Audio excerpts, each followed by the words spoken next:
Okay, అందరికీ నమస్కారం. ఈరోజు ముఖ్యంగా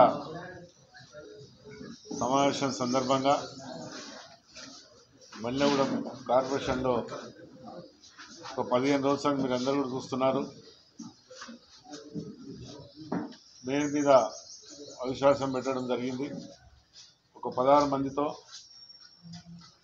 నేను వాళ్ళందరూ కూడా కోరేది ఏంటంటే,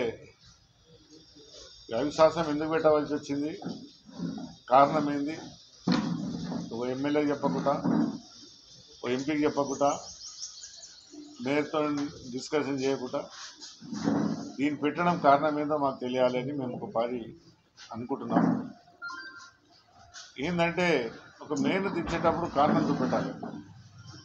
మేయర్ ఏం చేసిండు, ఏం తప్పు పని చేసిండు, ఆ కారణం చూపెడితే నేను కూడా నిజంగానే చెప్పిన ఈ తప్పు పని చేసిండు, తప్పు పని దానికి ఏదైనా శిక్ష ఉండాలని చెప్పి ఎవరైనా ఆలోచిస్తాం. కానీ ఎవరు తెలియకుండా 16 మంది ఇవ్వడం, దాని తర్వాత చేసినలోను నేనేమంటే, చేసిర్రు సరే, మీకు మేయర్ మీద ఇష్టం లేకపోతే చేసిర్రు, కానీ ఈడ ఉండి సాధించాలి. కానీ పోయి గోవాలో ఉండడము, కొంతమంది బొంబాయిలో ఉండడం, ఈ కార్యక్రమం పెట్టుకుని మీద నాకైతే ఇక్కడ అర్థం కాలేదు. ఒక ప్రజలు ఎన్నుకున్నారు, మన ఎందుకు ఎన్నుకున్నారు? 5 ఏళ్ళు ప్రజల సేవ చేయాలి, ప్రజలతో బాగుండాలి అని చెప్పి మన ప్రజలను కూడా ఎన్నుకున్నారు. కానీ ప్రజలను కూడా తిరస్కరించి ఓ ఎమ్మెల్యే అనేది తెలియదు, ఓ ఎంపీ అనేది తెలియదు. మీరు ఏమిటి గురించి పెట్టిరో మన ప్రజలకు కూడా తెలవాలి కదా, మనం ఎన్నుకున్న ప్రజలు కూడా తెలపాలి కదా మనకు.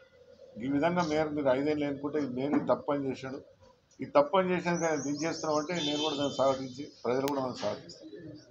రేపు మీరు మళ్ళీ ప్రజలలో ఏ విధంగా మీరు రాజకీయాలు చేస్తారు, ఏ విధంగా ప్రజలకు చెప్పుకుంటారని నేను ఒకటి అడుగుతున్నాను.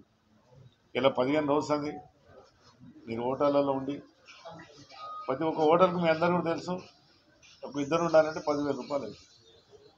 16 మంది ఉండడం, ఫ్యామిలీతో ఉండడం, మీరు ఎంతవరకు మంచిదో మీరు అందరూ కూడా ఆలోచించాలి.